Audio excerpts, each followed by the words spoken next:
Good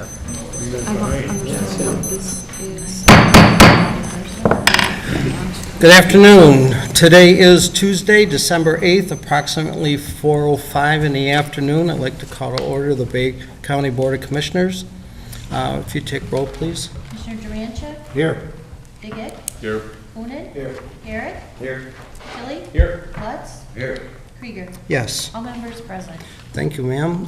We'll stand for the invocation and a pledge, and I'd like to have a moment of silence for Mr. Frank Woods, who was a longtime employee at the Bay County Juvenile Home, who passed away on November 22nd. He had over 30 years of service in, so we'll definitely give him the respect that he needs.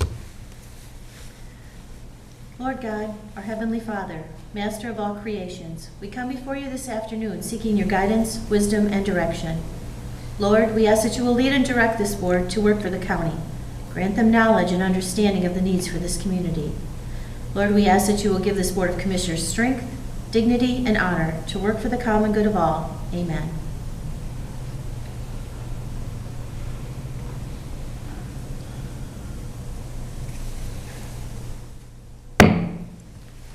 I pledge allegiance to the flag of the United States of America and to the republic for which it stands, one nation, under God, indivisible, with liberty and justice for all.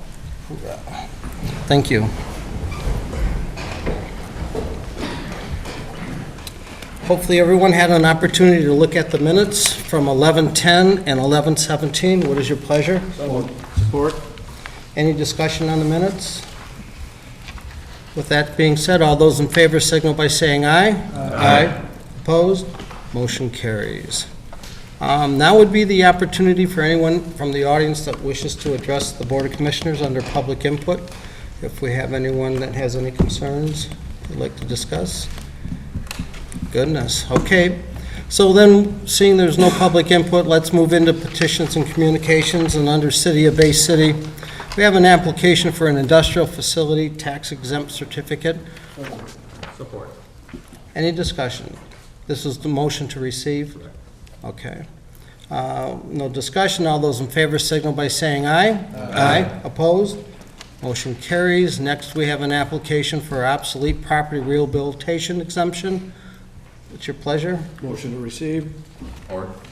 Discussion on that. With none, all those in favor signal by saying aye. Aye. Opposed? Motion carries.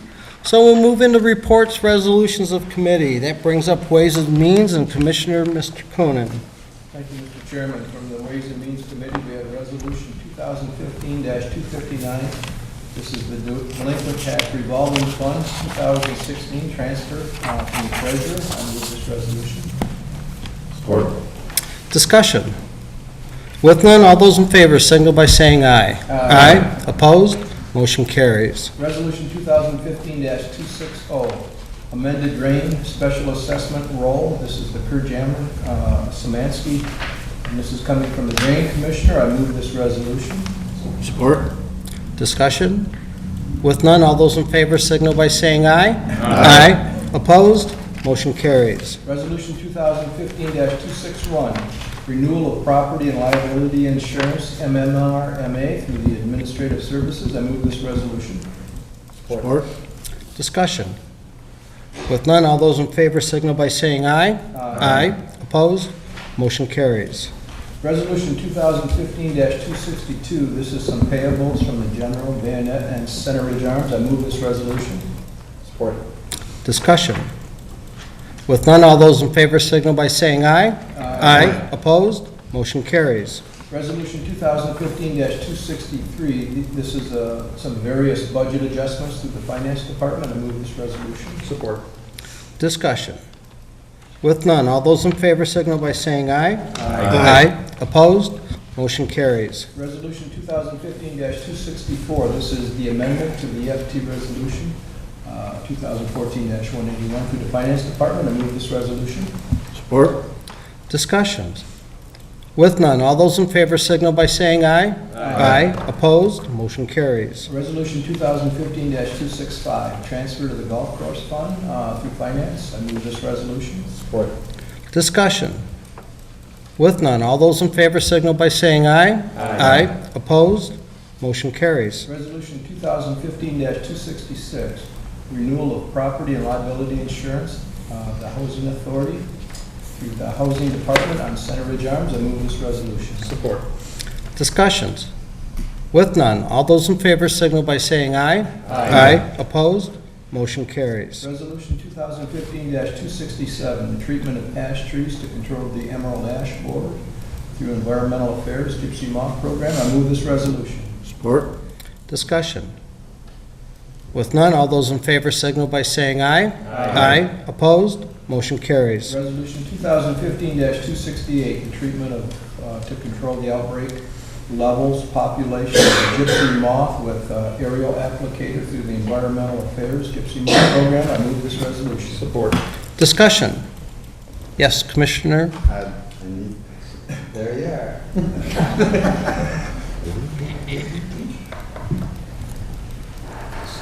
I just kind of like an idea, since I see, especially like even out in Portsmouth Township, a lot of ash trees that, some look good, some not so good. How is this, tell me about the application, where it's going to, and is it just for specific areas, or how many trees do we get treated when we do this? Okay, Alicia Walls, the Gypsy Moth Program. With the Emerald Ash Borer, we treat specifically trees that are on publicly held lands, because we don't have enough, we can't afford to treat all the trees because it is direct injection of the trees. And this is so that's specific trees, and all of these trees are in a database, and we've been treating them for the last 5 years. This will be our 6th year of treatment, and we treat a certain number of trees every other year. We don't treat them every year.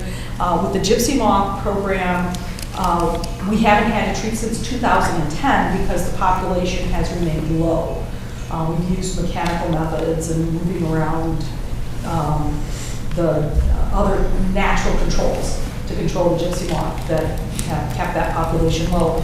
It's now starting to outbreak in a few areas. Right now we have 3 spray areas, one in south end of Bay City, one out by M13 and Beaver Road, and another one over by 8 Mile Road out in Beaver Township.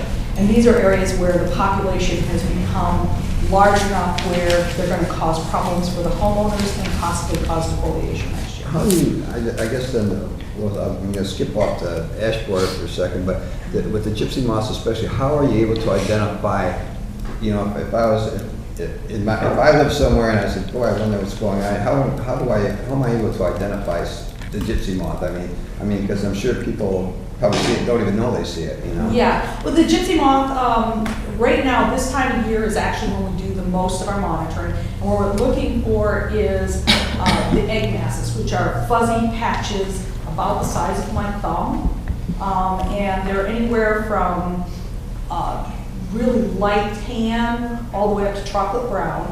And they lay them on the underside usually of the branches on the tree and on houses and other places. And I've been looking at them for 30 years, so. Right. Yeah, I know. I'm sure you're much It's just, better I at it can't than drive me. down the street without seeing them, because they are, Bless you. Yeah. and we have about 500 sites in Bay County, throughout the county, where we go in and the property owners say, oh, Alicia, you're here again this year. It's that time of year already. And so we go to these places where we know if the gypsy moth population is going to be building up because of the host complement there. The oaks and birch are really important trees to the gypsy moth, and if there's a lot of those, we go and check it automatically. If a homeowner sees something that's suspicious on the side of their tree that looks like somebody stuck a bunch of felt patches on the side of their tree, I always encourage them to call me. My number, 989-895-4195, is, and it doesn't matter. There are a lot of other things that can look like gypsy moth egg masses, certain funguses, a leaf gets stuck up there on the tree. I'm good at telling the difference between them. But I'd rather have people call me and say, hey, I think I have a problem. In the spring, what they're going to notice is little black hairy caterpillars walking up the siding of their house, or hanging down from their eaves troughs, because that's how the gypsy moth gets around. And they're little tiny things, and they're going to come out about the second or third week in May, and then they get bigger progressively up until about July 4th, and then they pupate and turn into an adult. You know, the males in the late summer, the way I found two of my populations was just found lots of males flying around, and they look like drunk moths that are flying around during the day because they fly in a real zigzag pattern. Must be from the south end. Yeah, that's where they found them. You're flying all over this summer. And so, yeah, that's one of the places, that area, the south end of Bay City, we did have a lot of them, and that's one of our spray areas. Thank you. Good. You all set, Commissioner Herrick? Yeah, that's good. Just one question. You said, so the trees we're treating, are going to treat, are in public land, not, Now, the gypsy moth, we're able to treat any woodlot. okay. You know, we have to get a special permit if we happen to need to treat out at State Park. We get a special permit for treating emerald ash borer out at State Park. So it's separate programs. The gypsy moth, it's actually easy to treat for. We fly an airplane over and drop a product called BT. It's related to the product they use to treat for mosquitoes in the spring. But our product is put on the leaves of the tree, and when the caterpillars eat it, it kills them. Our product doesn't kill mosquitoes. Mosquitoes' product doesn't kill caterpillars. And so So we if you're can't gonna- combine our spraying. If you're going to spray in the park area, because we had an issue with them with mosquito spray, and they stopped us, and then realized that was a dumb thing to do. Yeah. So hopefully, Yeah. the park will be in favor Yeah, of and this. I'm used to working with them, and in the past, they've given us a variance because they don't want all their trees defoliated. That's part of the reason we lost some of their big oak trees. Yes, we did. In the north, in the Tropical Marsh area, was because they didn't allow us to treat them in 1990 and 1991. By 92, they let us, but by then, a lot of the trees had already been damaged by other things, like armillary root rot, that takes advantage of the tree being weakened from Okay. defoliation. Very So good. other things come in and kill the tree if they're defoliated by gypsy. And I think Commissioner Lutz had a question. Thank you, Mr. Chairman. When you do the aerial spraying, do you find that you have any private people that say don't spray money? Yes, we actually have a list of people that have requested in the past not to be sprayed, and we tend to build our spray blocks around them. We don't want to be at the last minute having to change our spray blocks. I've maintained a list over the years of people that don't want us to do their property. Most people are fine with it. Some people, we actually call them the day before we're spraying and say, hey, tomorrow morning at 6:30, you can airplane fly over. We notify all the hospitals, we notify 911, the fire departments, every area that was being sprayed. All the property owners actually get a first-class mailing that explains the program, what we're going to be treating, and about when we're going to be treating, because we have to wait for the caterpillars to hatch, and, you know, timing is everything when we're treating insects. And so we have to notify everybody, and then we publish it in the paper the week before we intend to spray, because we know that far out that, yeah, they're hatching, and this is when they're going to be at the prime stage to have that treatment to be effective. And so that's usually the second to third, maybe fourth week of May. Just- Yeah, and then Mother Nature plays its own with wind and weather. Right. Okay. Try Okay. to time it well. Michigan State has something. Anyone else? Thank you for the information. Have a good afternoon. No other discussion. All those in favor signal by saying aye. Aye. Opposed? Motion carries. Resolution 2015-269, this is the 2016 remonumentation program through the Drain Office. I move this resolution. Support. Discussion. With none, all those in favor signal by saying aye. Aye. Opposed? Motion carries. Mr. Chairman, that's all the business from Ways and Means. Commissioner Coonan, thank you so much. We'll move on to Personnel and Human Services with Commissioner Lutz. Thank you, Mr. Chairman. Today, I'd like to bring before the board resolution number 2015-270, which is Personnel Director vacancy. But I think we filled that. So, I move this resolution. Support. Discussion. Let's Commissioner, I should say, Mr. Quinn, we have a young lady that's going to be following your tracks, if you'd like to introduce her. Yes, I would. Ms. Tiffany Jerry has been benefits, payroll, retirement supervisor for the last 3 years, done an outstanding job. She graduated from Northwood University with a bachelor's in business administration, magna cum laude. We should have her stand up so we know. Yeah. Stand up while I Come on talk up. to you. May as well get broke in. Yeah, you might as well. And she also is a certified public manager. She is completing her coursework to become a certified professional in human resources and should have that certification shortly after the first of the year.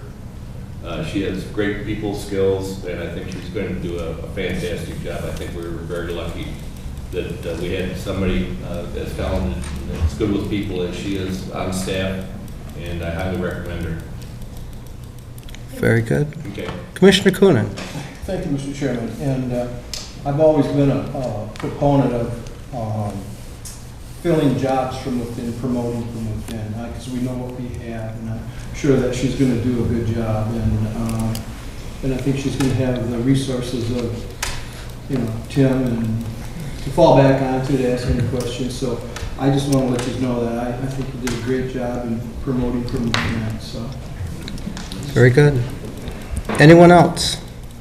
Well, let me extend a welcome from one desk to another. Thank you. And of course, and I'm sure you can handle the weight.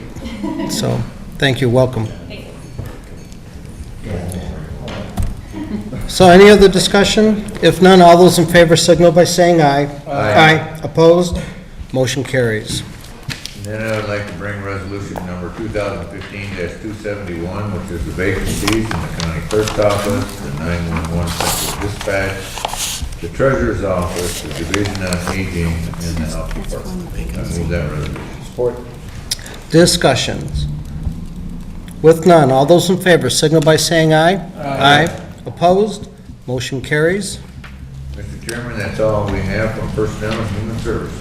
Thank you, Commissioner Lutz. And we'll move into Board of Commissioners, which would be Commissioner Tilley. Thank you, Mr. Chairman. We have Resolution 2015-272, the reports of the county executive. I so move this resolution. Support. Discussion. With no discussion, all those in favor signal by saying aye. Aye. Opposed? Motion carries. Resolution 2015-273, opposition to House Bills 4947 through 4966 as written. I so move this resolution. Support. Discussion. Commissioner Begic. The Michigan Association of Counties Health and Human Services Committee a week ago talked about this bill, and they figure that it's unfunded, an unfunded mandate, so if they can find some funding to do it, they probably wouldn't be as opposed to it, but right now, the funding's not there. And our juvenile justice system has been fairly expensive. I think we increased our budget this year for it already, so unless they can make that correction, they're opposed to changing the 17-year-olds to the youthful status, which would put it back to the county level. We'd have to deal with it, increase our cost also. Mr. Redmond, any idea on what kind of additional costs this would happen with the juvenile home by chance? It would automatically increase the staffing, and that's 24/7. We'd probably save a little bit in food money from them not being at the jail, but the jail's still going to be staffed the way it is. Okay. So the increase will come on the child care side, juvenile home. Okay. Thank you. Commissioner Tilley. I support the idea, but I agree with the funding issue, is that, it's like, 17-year-old should be treated as juveniles. And why they changed it years ago is usually a scare tactic that every 17-year-old thinks like an adult. I know 23-year-olds that still think like 16-year-olds. Oh, yeah. The brain is an amazing instrument, and we don't all mature at the same rates. We don't all make decisions, wise decisions at the same time. And some people still don't make wise decisions. But I do support the movement of juveniles to age 17, but I will support the resolution here because of the unfunded mandate portion of it. Because if you're going to do it, then you better fund it. You would think. Anyone else? With that being said, all those in favor signal by saying aye. Aye. Opposed? Motion carries. Resolution 2015-274, rescission of resolution number 2010-247 due to a conflict with the Affordable Care Act of the Commissioners' Health Insurance. I so move this resolution. Support. Discussion. Commissioner Coonan. I think Commissioner Dick had his hand up, but I'm going to speak on it. Well, Go ahead. 2010 was my resolution, so I guess I'm a little unclear about the ruling here from the Labor Department. Maybe Mr. Quinn can explain it. Using the week's work equivalency of 40 hours of service per week for which each employee would be required to be credited with at least 1 hour of service under these service crediting rules. So I'm not. We'll have Amber address that if we could. Okay, I guess clarification as to the question. I'm sorry. It's the Department of Labor regulations, their determination of what a full-time employee is. And it says 40 hours here, and I thought the Affordable Care Act was 29 Well, hours. the difficulty that we're running into is that we can't guarantee that any of the commissioners that sit are working less than 29 hours per week. Technically, you're on call 24/7. So you may be going out to dinner and think that you're off the clock and meet 5 constituents during the time, and that puts you on the clock. So it's virtually impossible to make a determination that you're working less than 29 hours per week. There have been other attempts by other municipalities that we have reviewed. We sought outside legal counsel's opinion and advice as to whether or not those approaches would pass the smell test, so to speak. And we don't believe that they would. One of those possibilities would be to have all of the commissioners log every single minute that they spend every day on a timesheet that they turn in on a bi-weekly basis. Again, very difficult to track, and if you do exceed that 29 hours per week, are you going to tell a constituent on the 30th hour that you don't have time for them this week, but you'll get back to them next week? So it's a practical impossibility to enforce that. And because of that, and the fact that we could have a number of commissioners that are, consistently exceeding the 29 hours per week, that's why we believe that the prior resolution is in conflict with the current mandates of the Affordable Care Act. And Mr. Quinn, anything that you'd like to add on to that for information? No, recognize in the retirement ordinance that commissioners are full-time for that purpose. So we've already recognized that concept. So in addition to what Amber said, that would be the only way. Okay. I mean, there's no requirement that you have to take it, but we have a requirement to offer it. Yes, I'm going Fawn. to keep a timesheet, and I don't think any of us should take the health insurance. That's just my opinion. I'm going to vote against it. Okay. Commissioner Coonan. Thank you, Mr. Chairman. I thought that 2010 resolution was mine, but something like this, I don't like seeing it on Thursday when I get the agenda and read it. Say, what's this all about? I don't know if we have research. We got 83 counties and a number of other municipalities that may fall under this particular provision in the Health Care Act. What are they all doing? We're adopting the budget today, and I think Bob took $800,000 of fund balance and there zipped it down to $250,000. That's projected money coming from our reserve to balance the budget in 2016. And I think we've been very cautious on adding expenditures into the budget. I would like to have a little more time to see it, discuss it with staff, and see what else, what other opinions we could have gotten, what are other communities doing. You know, I don't, whether one's full-time or not, it is, you know, I guess that differs. I think we all do a good job. I'd like to see everybody have health care, but when we are making some of the cuts that we're making in the budget, and then we get this opportunity to increase costs because of some, you know, because of the Affordable Care Act. And that's not Obamacare, that's Romneycare, you know. I'm not going to blame that on President Obama. That's not what he wanted. So I would hope, and then another question arises is if you don't take it, you get the $1,800 stipend. And that's additional dollars because I've got health care, and I guess I'm fortunate I have health care.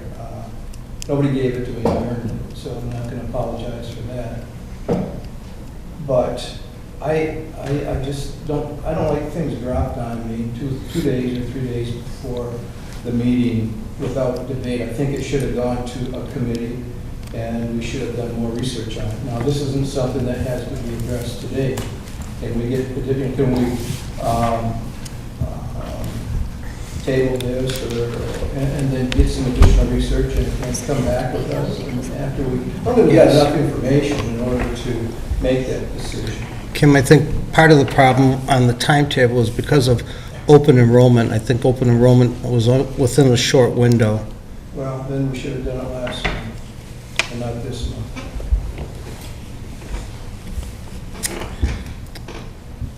Commissioner Tilley. Well, I agree with Commissioner Coonan on that point there. But I don't think we should be out of compliance with the law if our attorney says that this is what needs to be done to put us in compliance with the law. Whether you agree or disagree with whether or not commissioners should have health care, or are they full-time, are they part-time, that's irrelevant when it comes to this issue. This issue says you got to be in compliance with the law. You need to be in compliance with the law. I think, you know, as moving forward, there may be other things that we can do to maybe modify some of these things. But what's been put forth in front of us now, it's just simply to make us compliant with the federal law. So I support moving us so that we're legal. Commissioner Coonan. Well, how many other opinions are there out there? Are all the opinions supporting the resolution that was presented to us? Are there any other opinions out there other than what you're providing to us? Yes. I didn't know that. So I would think that, you know, we should be given all of the information before we're able to make a decision. And if we have to follow the law, and if it's the law, I don't have a problem with it. I don't like making decisions based on not all the information. And I don't like it dropped on me a couple of days in advance. So open enrollment, I think we could address that at some point in time once we get all the information. I don't care what agenda item it is. If we only get partial information, I'm not making a decision on it. Commissioner Beekick. Actually, it was Commissioner Krieger's resolution. Yes, it was. And that was based on information provided me by council. Commissioner Herrick. Thank you, Mr. Chairman. I agree with Commissioner Tilley as far as, I agree with both these guys, you know, and you know, it's just the law, you know, I mean, so we're only trying to be in compliance. Like you said, whether right or wrong, if the federal government says this is the way we're supposed to do things, I think that's what we have to do, and you make adjustments later. And I don't disagree with what you're saying, Ken, maybe, but hopefully you just found out at least you got a couple more tidbits of information, you know, that you didn't get when you just opened it up at business. When you said that there's been other casework that, you know, that they have found other places where, you know, this is the way they're doing it, you know. So, but for that reason, federal law. Commissioner Coonan. Well, Amber, and I respect Amber, I think you're very, very knowledgeable. But She just said there were other opinions other than the one that we're deciding this on, so I'd like to see the other opinions. And just for clarification, the other opinions that I was referencing were the other two options that two other counties had looked at. One of them was keeping timesheets. The other was having the commissioners sign basically a promise or a resolution that they promised not to work more than 29 hours per week. We looked at those options along with the Affordable Care Act. We did our own analysis, and then we retained outside counsel to provide us with an opinion based on the three available options: keeping timesheets, having commissioners sign a statement that they promised not to work more than 29 hours per week, and actually providing the health care coverage. And the opinion was that out of those three options, the only one that would legally withstand the test would be to provide the health care option. The difficulty, again, with the timesheets is, number one, mandating compliance. Number two, if you go over on any given time, you run into issues. And with the promise not to work more than 29 hours per week, for the reasons stated earlier, quite frankly, I don't see how any of you can make that promise, because I can't envision any of you turning away a constituent when you hit 29.1 hours and tell them that you can't help them in that particular week. So, Amber, all 83 counties are going to provide health care based upon this law? No, there are two different counties that we are aware of, one of which is going to have their commissioners actually keep timesheets. There is another county that is going to have commissioners sign a pledge that they will work no more than 29 hours per week. We do not believe that either of those counties are in compliance with the ACA. But the other 80 are going to... I don't have a comprehensive list of the other 80. I can't tell you what every single county is going to do. We haven't taken an exhaustive survey of the counties that are closest. The other two are ones that we know that have taken an option other than providing the health care, because it has been a big issue of how to get around that ACA requirement with elected officials that really don't follow any particular set schedule. Now, how are we going to define the stipend if you don't get health? If you choose not to take health care?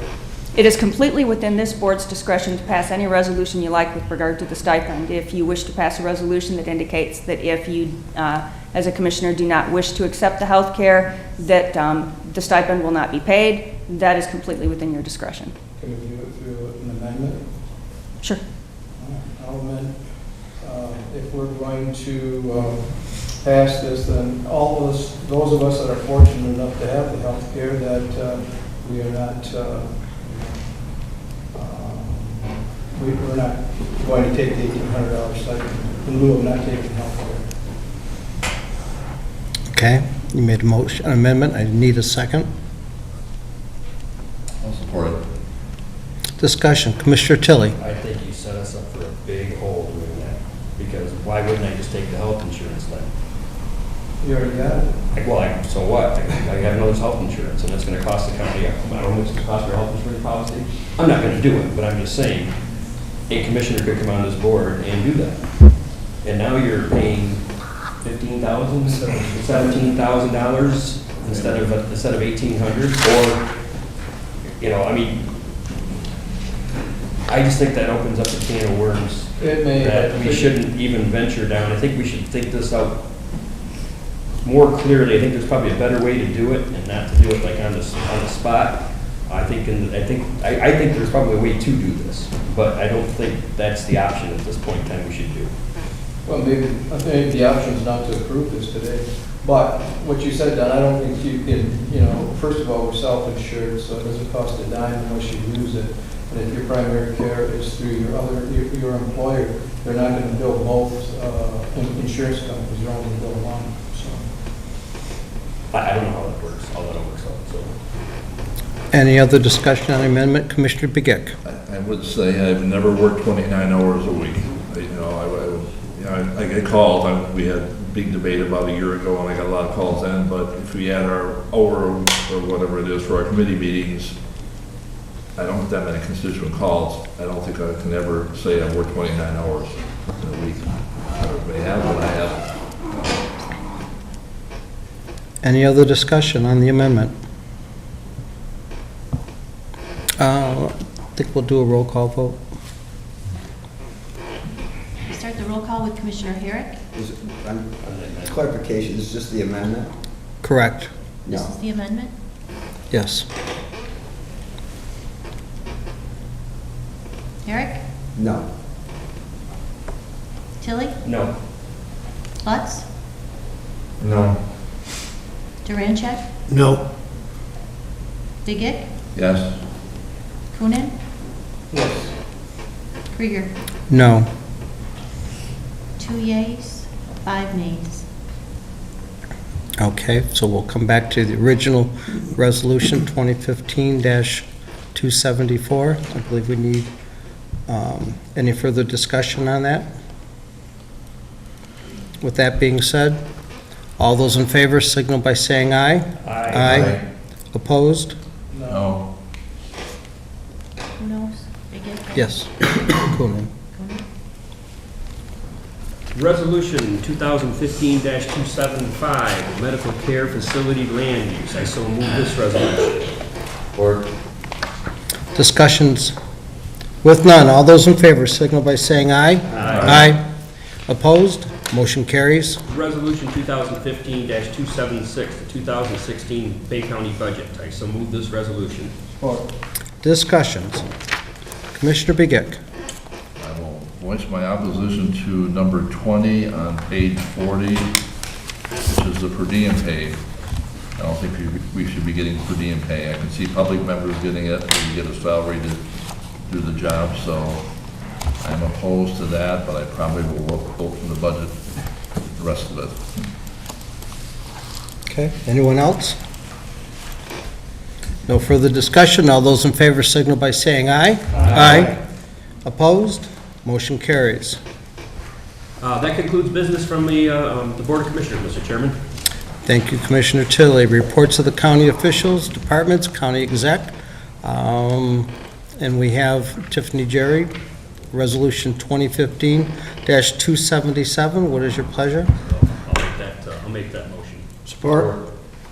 Any discussions on the issue? With none, all those in favor signal by saying aye. Aye. Opposed? Motion carries. Unfinished business. Do we have any unfinished business? Any new business?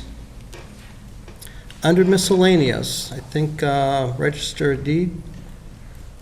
Brandon Kraus had something he'd like to share. Thank you, Mr. Chairman. Thank you, Board of Commissioners, for having me here today. I just wanted to come in and give you a brief description of our year-end and what we see kind of trends with the market and real estate, and just kind of show you where we're at with our projected revenue and everything. I provided you all a copy of this. Mr. Hickner, you'll be getting that through an email from Jason this week. What we're looking at here, and the ones I really want to focus on are the number of documents that we have here. If you look at 2015, we don't have that number in there, but we're projected to come in slightly lower than what we were the previous year. We're probably looking at about 1,300, 1,400 documents for that for 2015. Sheriff deeds were projected to come in considerably lower than we were in 2015, probably right around the 18, 19 mark, so that's going to be good. You're starting to see a trend where there's less foreclosures possibly through the mortgages and through the banks, so that's a good sign. Looking at the mortgages, you can see we're kind of tapered off in 2015 like we were in 2014. We're going to come in right around the same number there. But you can see that the mortgages are holding steady right around the 230 mark.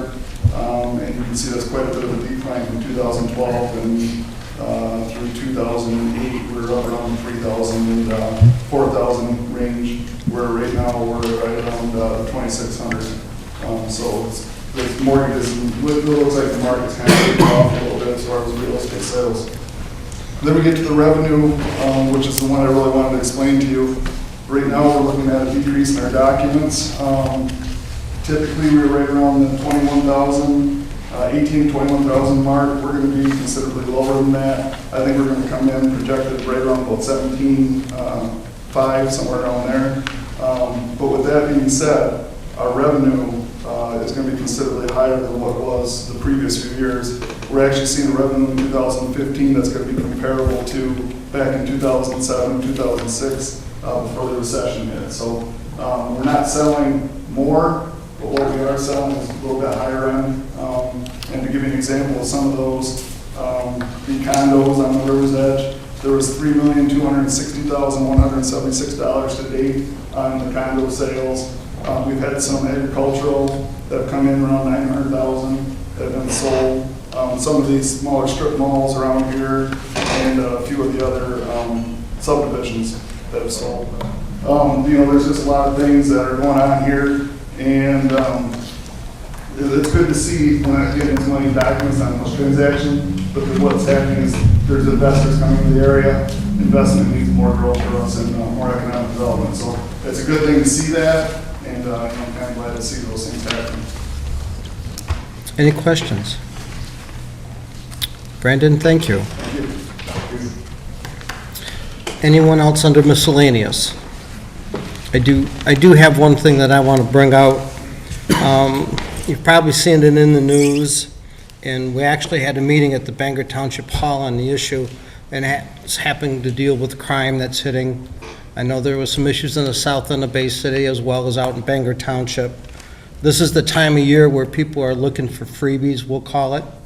So those that are out shopping, those that have their cars in the driveway that have gifts in it, I would ask you not just to make sure your doors are locked on your cars, but that you don't leave any valuables in there that would encourage someone to have it in their possession instead of yours. So it's a tough time of the year, and a lot of people like to take what doesn't belong to them. I'm vigilant, and if you see something that's going on, or you know of someone that's involved with this, I would encourage you to call the Sheriff's Department so that we can get a handle on the little crime sprees that we have going. Commissioner Tilley. One tongue-in-cheek is that it was brought forward in the city of Bay City that they're not to ticket people who have packages in their car because they're parked down there too long because they're shopping. And I just think that's kind of funny what you just said. Yeah. But on the second note there is that leave your porch lights on. I mean, turn your porch lights on. Yep. These criminals, these crooks, these kids, whoever they are, they don't like to come around when there's lights. And when it's dark, they can move. And they'll come check your doors and your cars and see if they're open. And they're getting so brazen now, as we heard at the meeting you had in Bangor Township, that they're breaking glass windows now. Yep. So they're getting desperate for whatever reason. But simply leaving your yard lights on, front and back, it's a strong deterrent to crime. And the sad thing too is there are some individuals that actually have permits to carry a weapon. And in some cases, they may forget and need to pay attention where that weapon's left. And I know of lately 2 situations where 2 guns were involved again, that's now out in people's hands that shouldn't be getting them. And Commissioner Durancheck. Another takeaway from that meeting, don't be a hero. Right. If you see something, call the police department. These folks are trained and apprehend. This is what they do for a living. Don't be a hero. Because there was a couple individuals there that were chasing people, and you don't know what the person has or what he's all, he could be under the influence of something, and Sure. don't be a hero. Okay, Commissioner Coonan. I think Commissioner Durancheck touched on what I was going to say. Yep, got to remember, we're not 40 years old anymore. Very good. I got shoes for you. Yes. Oh, that's right. I'm sorry. I forgot the baby in the family. All right. Anything else under miscellaneous? If not, let's move into announcements. Commissioner Herrick. Thank you, Mr. Chairman. Yesterday, I was fortunate enough to attend a meeting at the Bay Area Community Foundation. I just wanted to let the people in the audience that are listening here, that are watching this, to know that what great work they do. It was brought out that they gave out $1.8 million through grants and scholarships in the past year. So anybody who contributes to the foundation, that they're getting a great return on their money. And it's also getting time for students that are going to apply for scholarships through the foundation to, start boning up on their resumes and their scholarship writing, and work with their teachers and counselors, because they have basically, I think, around 110 different scholarships that are given out during the year in the spring. And so there's a lot of different scholarships that people qualify for. A lot of times they don't think they qualify for. but it's good, it's good for the education of these kids, going forward. And, a lot of them are, they're $500 to $1,000, so, and there's not one person that's going to be a freshman in college that can't use that kind of money, so. The foundation's doing great work, and I know they're going to continue to do so. But it was a great meeting and a lot of information. But kids, get your scholarships, you get your papers filled out and start getting them in, because the springtime comes in a hurry, because they get read in April. They're going to be, that's when money starts going out then. And the same thing with the grants that were given out last year.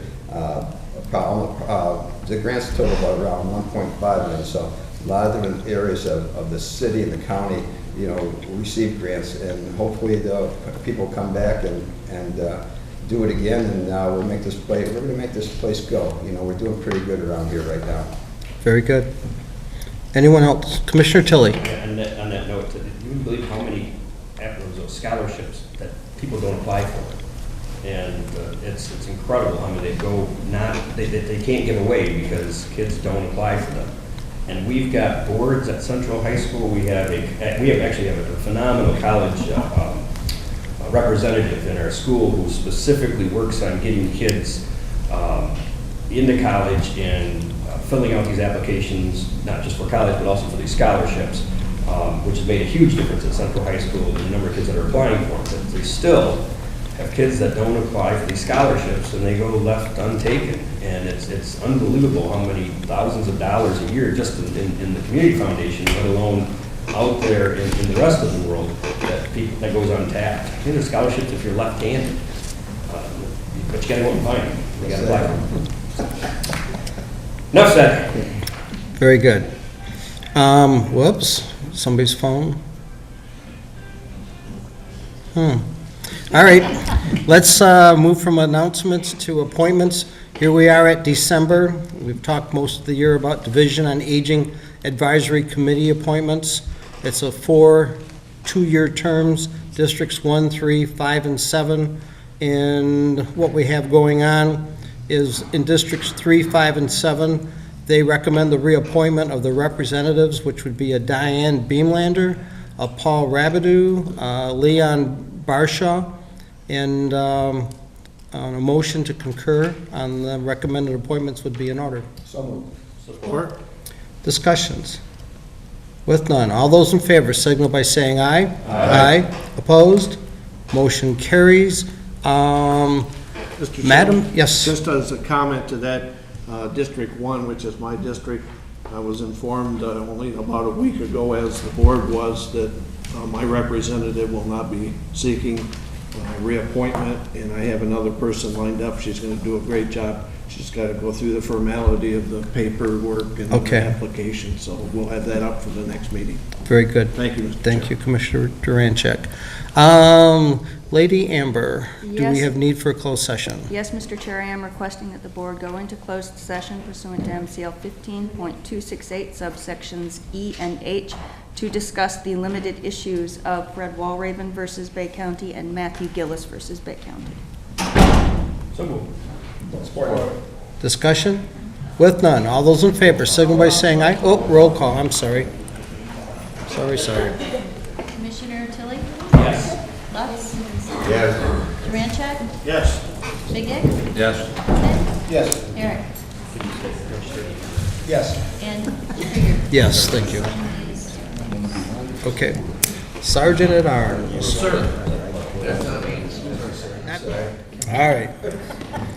Mr. Durancheck, Motion to adjourn is always in order. any discussion? With none, all those in favor signal by saying aye. Aye. Opposed? We're adjourned.